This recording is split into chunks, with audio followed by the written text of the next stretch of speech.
IT శాఖ మంత్రి KTR TSPSC chairman Janardhan రెడ్డిని వెంటనే అరెస్ట్ చేయాలని GHMC Congress party floor leader Lingojiguda division corporator Darpalli Rajashekar Reddy, LB Nagar ACP Sridhar రెడ్డికి ఫిర్యాదు చేశారు.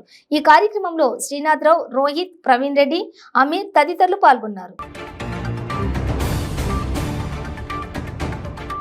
ఈరోజు గౌరవ మంత్రివర్యులు కేటీఆర్ గారి పైన ఇప్పుడే అసిస్టెంట్ పోలీస్ కమిషనర్ గారు కంప్లైంట్ చేయడం జరిగింది. ఆయన రీసెంట్గా ఒక ప్రెస్ మీట్లో మాట్లాడుతూ ఇద్దరు చేసిన దానివల్ల టోటల్ సిస్టమ్ మీద దీన్ని తీసుకొస్తున్నారని మాట్లాడాడు. అంటే ఒక మినిస్టర్ అయి ఉండి ఆయన తొందరగా కన్క్లూజన్ రావడానికి గల కారణాలు ఏంటి, మీరు ఎట్లా కన్క్లూడ్ చేసి ఇద్దరే ఉన్నారు ఈ కేసులో అని.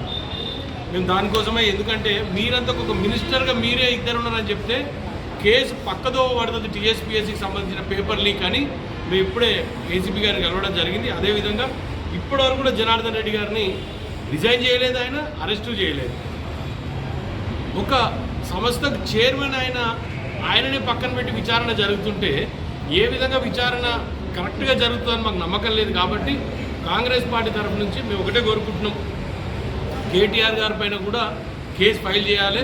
ఎందుకంటే ఆయన కేసును మిస్లీడ్ చేస్తున్నారు, మిస్లీడ్ చేసి ఇద్దరు వ్యక్తులతో జరిగిన తప్పిదమని మాట్లాడుతున్నారు. కాబట్టి ఆయన మీద మరియు ఈ జనార్దన్ రెడ్డి గారి పైన ఇమ్మీడియట్గా కేసు ఫైల్ చేయాలని ఏసీపీ ఎల్బీ నగర్ గారిని కలవడం జరిగింది.